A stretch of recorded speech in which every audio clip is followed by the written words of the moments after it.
Hello everybody. For those of you who haven't taken a lesson with me yet, my name is Jeremy and I'm one of the brass instructors here at MDC. Quick background on me for those that don't know. I marched 2013 at Music City, 14 and 15 at Spirit, and 16, 17, 18, 19 at Crown. And I am currently finishing up a music education degree here at the Schwab School of Music at Columbus State University in Columbus, Georgia. So for this video, I'm going to be talking to you guys about buzzing and kind of how it relates to the instrument and how we should kind of go about it to improve our playing.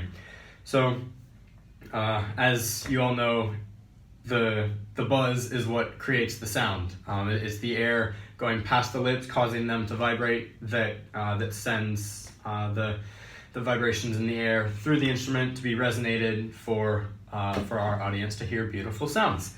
So if our buzz is not in tune with a good sound, then we can't expect what comes out of the bell of the instrument to be in tune with a good sound either. So that's one of the main reasons why we practice buzzing. Another one would be just that in buzzing, it forces us to use a lot of air, often more so than what we would actually use on the instrument. Even here on a bass trombone with very little resistance, buzzing has even less resistance. So it forces you to use even more air, which when you put that on the instrument, it helps tremendously. So for those of you that are kind of new to brass playing or aren't super confident about your foundation of just embouchure setup, I'll briefly talk about that. We may have another video that goes more into depth about embouchure, but I'll give you guys just a little bit of foundation here. So the way I like to think about setting up my embouchure is I say E and really stretch my corners back, and then bring it forward and saying oo. So this in here, what's going to be inside the mouthpiece should be nice and relaxed, but here the corners should be firm. So let me get a little bit closer to the camera here so you can see. So E, oo, and then just that should be nice and relaxed but firm here. And then from there, you keep that same setup there. Just take a nice deep breath in and just relax it out. You don't try to force any sound. You don't try to make the lips do anything. You just allow the air to rush past the lips, and a sound will just happen. So a good way to kind of start your day, or a good way if you don't have that firm foundation to just really get a strong setup and strong foundation for your playing and for your buzz, is to start with just really slow air and gradually speed it up until a sound comes out. So I'll demonstrate that here. So E, oo, find that split up here, nice and relaxed there.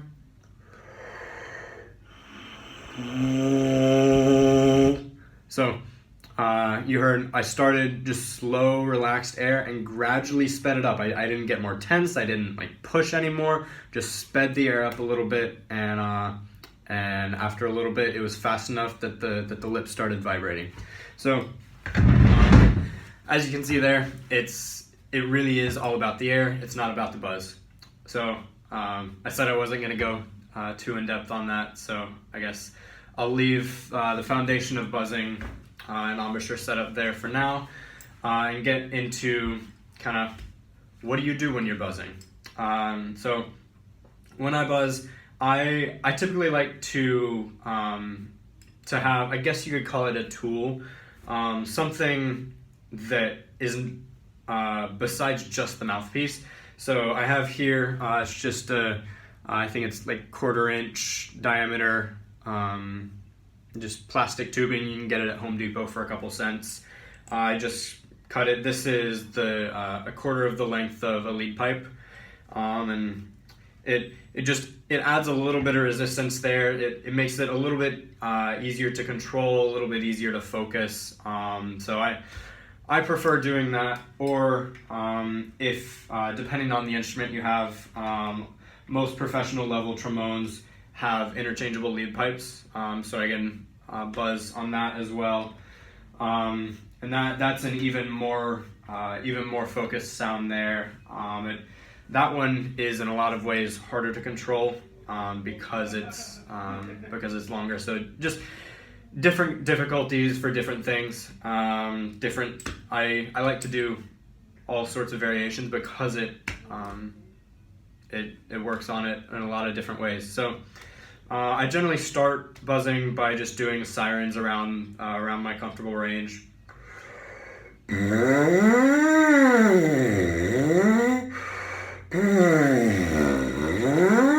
And extending low. You guys could probably hear there's a little bit of a break down there, probably around E flat below the staff. Really trying to smooth that out. I won't demonstrate that now just for the sake of time, but just kind of really going over that over and over again and trying to smooth it out. Some of you will probably also have another break kind of in your mid to upper range when you're buzzing. So just anywhere that you have that, start just working on ironing that out, smoothing it out with just glissing over it nice and smooth. Just really getting the air in the lips going. And then from there I like to either go into playing some kind of scalar stuff or just playing some tunes, just really simple melodies.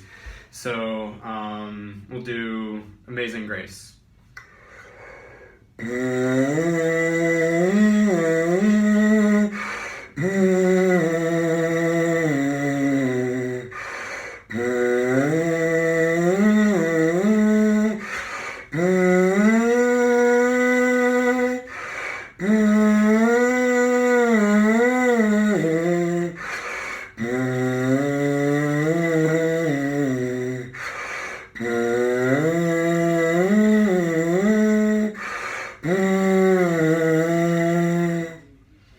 So I hope you noticed that as I was doing that, I was glissing between each note rather than kind of slotting the notes instead of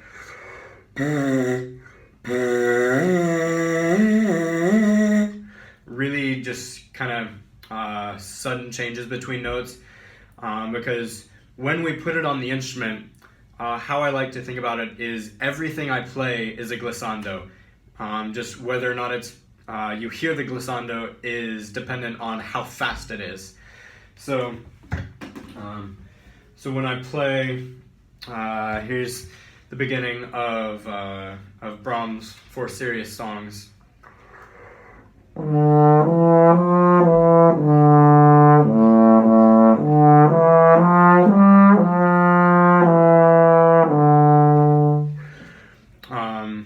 During that, you, in performance, of course, don't want to hear a glissando, but in my head, I'm thinking glissando through all of it. It's just really fast. And a great way to practice that is to gliss it on the instrument. For trombone players, it's easy. For those of us with valves, just you could experiment with pitch bending and just going really slow, but I maybe wouldn't do too much of that, just for this specific purpose.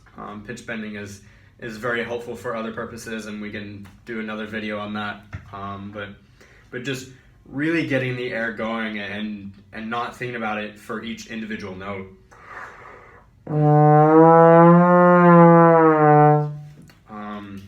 So yeah, that probably one of the most important things and one of the biggest takeaways from buzzing and putting it into the instrument is we don't use separate air streams for each note. A lot of times I'll hear students of mine, they'll kind of play, and you kind of hear a little bit of wah, wah, wah, because they're blowing air at each individual note rather than one consistent stream of air. Da, da, da, da, da, just constant air all the way through.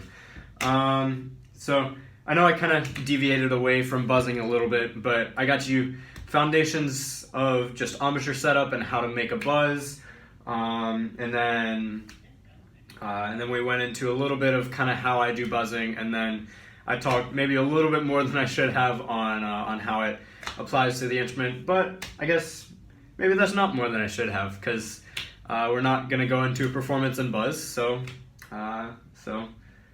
yeah, I hope that that you guys find this useful and you can pull some helpful tips from here. And I would love to work individually with all of you. So I look forward to meeting you.